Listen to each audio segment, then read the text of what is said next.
حرصت الفنانة نسرين طافش على مشاركة متابعيها عبر حسابها على موقع تبادل الصور والفيديوهات انستجرام بصورة من أحدث ظهور لها.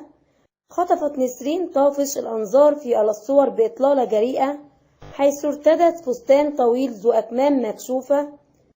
واتسم بصيحة الكتف الواحد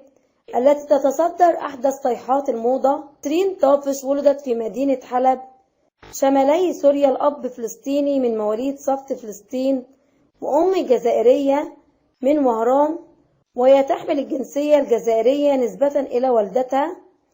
وانتقلت من مدينتها حلب إلى العاصمة دمشق في العام 1999 لتكمل دراستها هناك، وانضمت للمعهد العالي للفنون المسرحية بدمشق وتخرجت منه في العام 2008.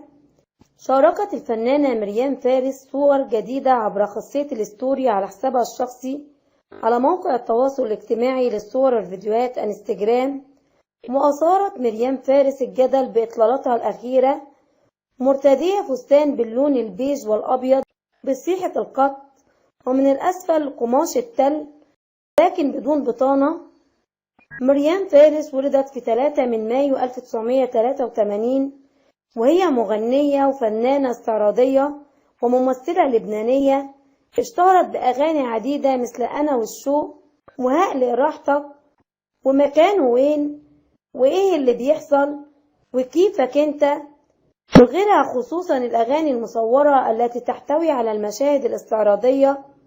بدأ المشوار الفني الحقيقي للفنانة مريم فارس بعد أن قامت شركة ميوزك ماسترو بإنتاج أول ألبوم لها بعنوان أنا والشوق عام 2003،